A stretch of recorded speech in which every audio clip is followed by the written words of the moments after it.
लाव रे तो व्हिडिओ। ही राज ठाकरेंची गर्जना तुम्हाला आठवत असेलच, पण आता ठाण्यात अविनाश जाधवांनी अजून एक व्हिडिओ समोर आणलाय ज्याने सत्ताधारी शिंदे गटाची झोपच उडवली। तर विषय असा आहे की ठाण्यात चक्क 7 नगरसेवक बिनविरोध निवडून आलेत, पण हा विजय आहे की सेटिंग आहे हे सांगणारा व्हिडिओ अविनाश जाधव यांनी माध्यमांना दाखवलाय। नेमकं काय घडलंय ठाण्यात सांगतो सविस्तर।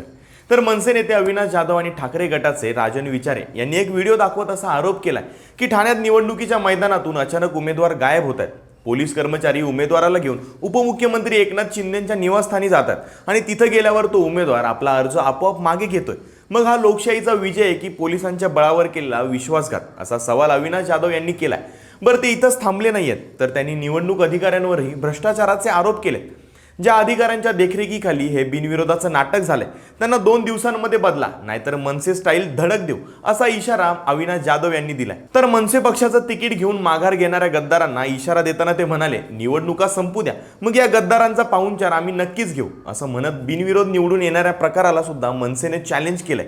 मनसे आज हायकोर्टामध्ये 7 नगरसेवकांच्या निकालाला स्थगिती देऊन निवृत्त न्यायमूर्तींच्या मार्फत या प्रकरणाची चौकशी करण्याची मागणी करणार आहेत। जर निवडणूक न होताच नगरसेवक ठरत असतील तर मतदारांच्या मताला किंमत काय, असा सवाल अविनाश जाधव यांनी केलाय। तुम्हाला काय वाटतं, निवडणुकीमध्ये पोलिसांचा असा हस्तक्षेप होणं योग्य आहे का? आणि अविनाश जाधवांचा हा व्हिडिओ बॉम्ब निवडणुकीवर इम्पॅक्ट करणार का? तुमची मतं कमेंटमध्ये नक्की सांगा आणि फॉलो करा लगाव बत्ती।